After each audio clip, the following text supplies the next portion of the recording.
Right. Zviri sei matraders? Kune vagara vakasubscriber vadzoka tinoti welcome back. Kune vanyowani vatanga kusvika panapa tinoti tigashire mauya handitika. Right. Panapa tinongoita zvekungodzidzisana forex tichingotaura kuti nyaya yacho inoita sei ifambe zvakanaka. Saka kana mamusoro madzanya subscribe button ngatibaye subscribe button. Right. Nasa tinoda kuwanza nyaya toda ngoti gaga.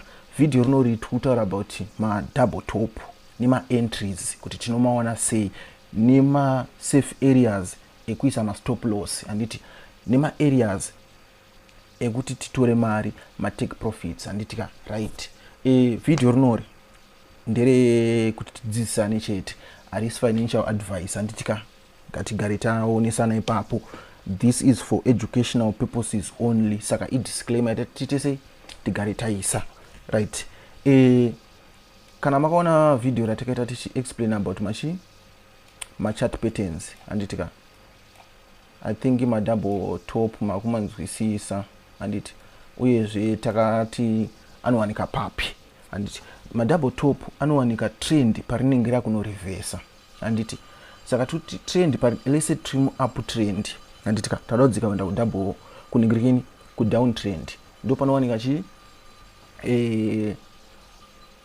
double top. Saka tine 3 types zema double top. Tine top inenge yakadai anditi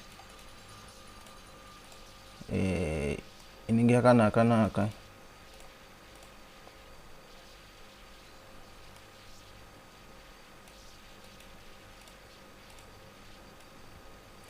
market over yaenda. Top iyi ndeye kuti market inodzoka mu resistance zone medu muno handitika. Right. Ndo fanike ishi iri apa handiti tichazonoita imwe top yekuti market yedu painodzoka muzone inonocheka kudenga uko handiti ndo top ishi iri apa ishi nekuti takagadzira zone redu iri handitika. Parimuona kuti market yakaita sei yakagadzira m da ndobva yanorova padenga ndobva yaita sei vachidzika handitika. Right. Tobva taita imwe type ya m wekuti wadrowa zone rako kudaro rimwe leg ari uye kuzone ari touyi unodewo so handiti robva ratodzika. Tichasangana nayo mukufamba type yemasina akadaro iwayo. Saka ngatitange zvedu kuita sei kudzidzisana tichienda tichishandisa macharts chaiwo.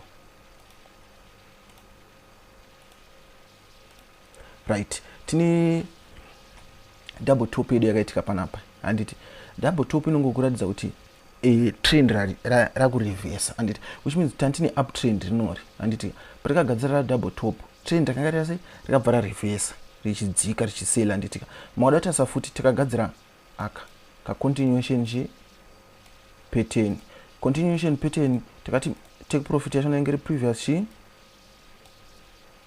previous zone redu resupport handitika kunoko andimuona kuti takatondosvika muzoni medu zvakanaka.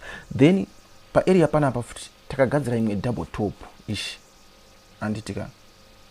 Right.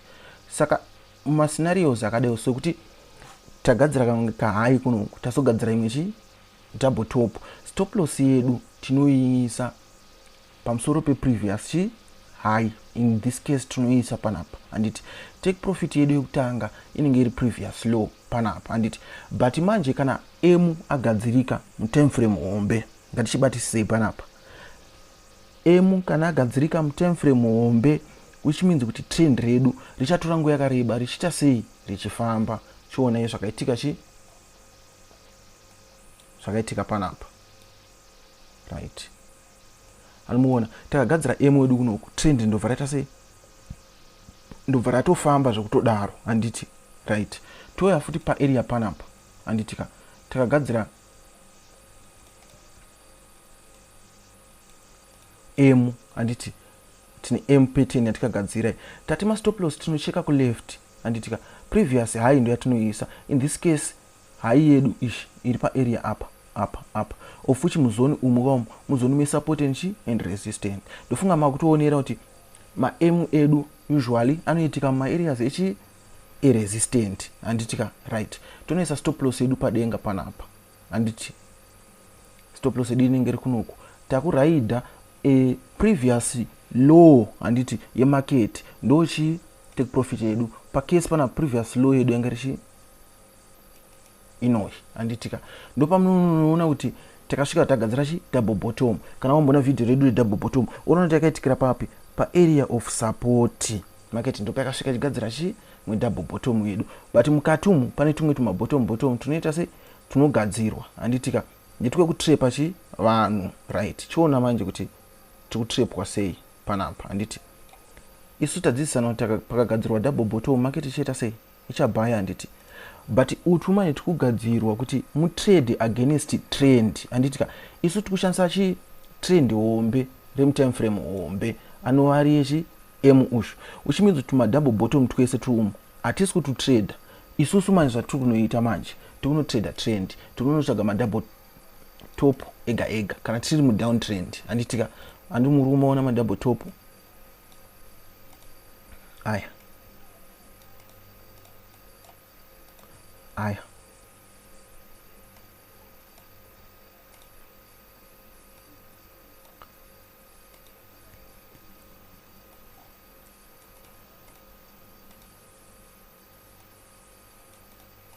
handiti right.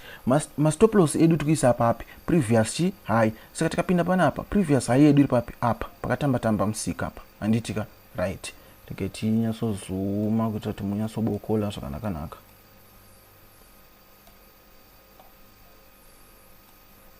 right. Tukuti chi tapinda panapa nditi previous high edu ishi irapa take profit yedu previous low kana kuti kuzasi nekuti tikutrade trend ka apana zvitiri kuti tiitese tipinde tichibuda tichiscalpa pakati apa, but zvine zviri kwauri kuti udaita sei udopinda sei. Panapa double top yedu previous high ishi stop loss yedu panapa take profit pazasi panapa handiti panapa futi double top yedu ishi stop loss yedu previous high handiti stop loss previous high take profit kuzasi kunoko andi mukuona mitsi dzachona market ita sei iri kuenda nesu dzamarata zinogadzira double bottom market veita sei ndobva yachinja chi direction handitika right. Regeti tsvage futi imwe scenario futi panapa futi same thing animuona, but apa pagadzirwa type ya uyo watamboita sei watambotaura nezvake wekuti anenge asina kunyatsoenzana asina kunyatsotange uchi wekuchikoro anenge ari anonorowa wako handitika, but same still stop loss yake unofanira kunge iri safe. Ndonyaya yatenchitira yoyi yekuti akazoda kunza akagumbo aka handiti muri kuona. Then panapa apa tina type ya uyo watambotaura yoyo kuti hadzoke chi pa area let's say utongo wagadzira chi zondi rako wakamirira kuti adzoke haana kudzoka handiti muri kuona manje market vayadzika. Saka zvinhu zvekuti chi zvinoramba zvichingouya ani muona panapa futi osho edu handitika ukapinda kunoku previous low ndo take profit panapa andi muona right. Kunoku makada kutarisa ichi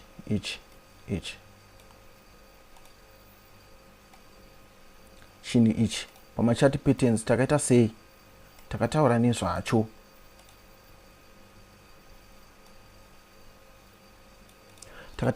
chinhu ichi tikati muona chinhu chakudai so ichi chakuda kuita sei kurevesa handitika right. Kune wakaona video pina mu comment section mutaure kuti chinonzi chii handitika exactly right. Tikada kuzuma panapa tichanonotisa kuti takagadzira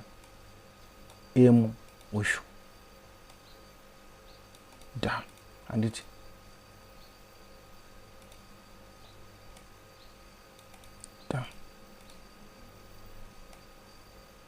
da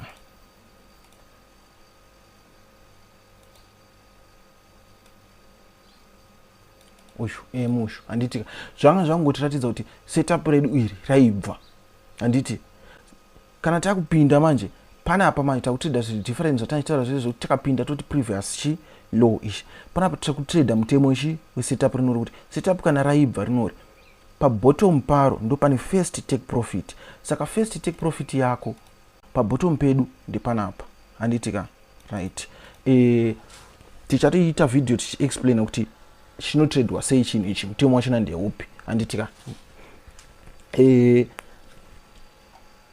I think kuti manzwisisa about ma double top anditika zvekuti iko zvino zvamakufana kuita manje makufana kuenda pa chart penyu manje maenda pa chart penyu mutanga unotsvaga ma double top ataitaura nezvawo muchimadrowa muchistudy kuti ari kugadzirwa sei anditika uye ari kuzorevesa kana asvika pakata sei mugadzira trading plan yenyu kuti inini plan yangu ndichatrade ndichidai kana zvadai nekudai usondopa ndopinda kana zvadai nekudai usondopa ndobuda kana zvisina kudai nekudai handipinde handitika ndo maroira tinchita sei atindichita nyaya dzachona.